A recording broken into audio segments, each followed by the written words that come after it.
Hi, I'm Miley Oye. I'm a member of Google's Webmaster Support team. You may be watching this video because you recently learned that your site has been hacked, also known as being compromised. It's likely that you received a hack notice in search results, notification in your browser, a message from a search engine, or an email from a friend. Whether you run a large multinational business site, a government site, or your personal blog, having your site compromised is one of the hardest predicaments we, as site owners, will ever face. The good news is that recovery is certainly possible. In fact, a nonprofit organization called Stop Badware reports that their tools and information have helped over 130,000 websites become de-blacklisted, with the malware warning removed in the last 3 years.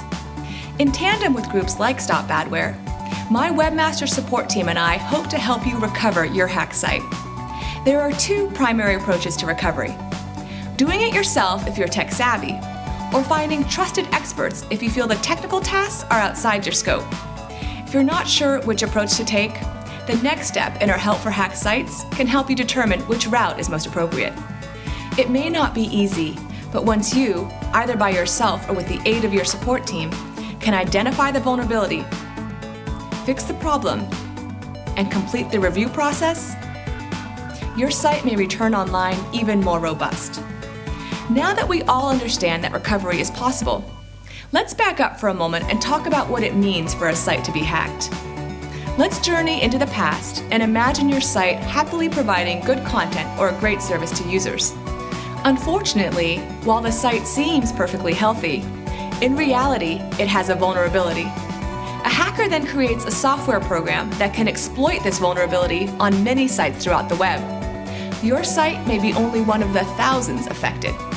Like an infection that can enter through a small wound and then spread to your entire body, once a hacker has found a way into a site by exploiting a vulnerability, you must assume they can now perform any action on the site, like adding spammy text or even malicious software. Some of the more common ways that a hacker can invade a website include exploiting out-of-date or insecure software, stealing login credentials, or installing malicious software called malware on your personal computer that then steals login credentials when you access your website.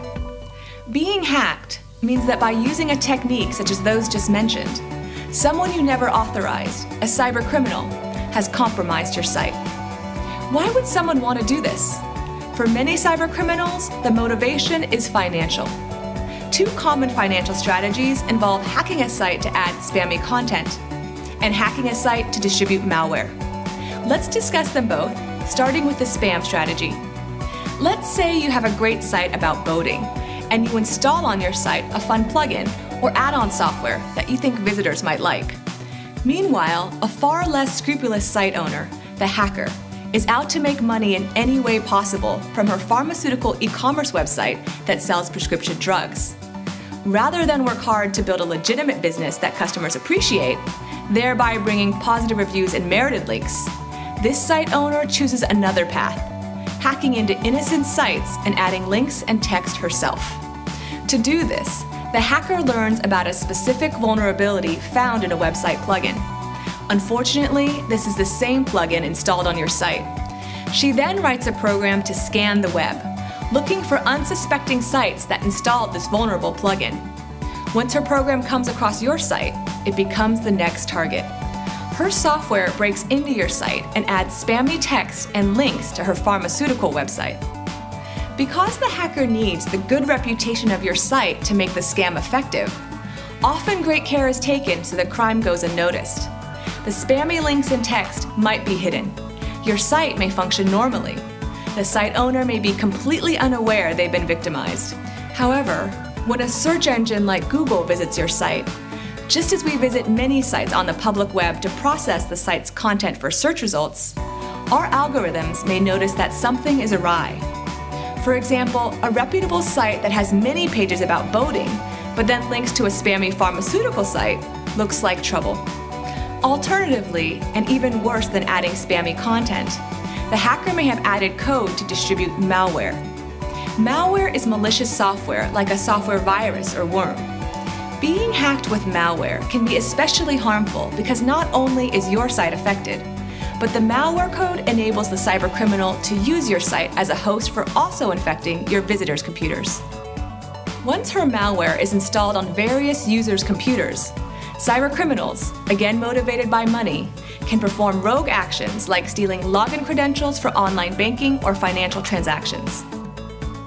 Because being hacked, either with malware or with spammy content, can be dangerous to users, at Google, we use a variety of automated tools to detect the common signs of hacked sites as quickly as possible. It's extremely unlikely that your site was a false positive. When we detect something suspicious, we'll add a notification to our search results to alert you as well as protect searchers.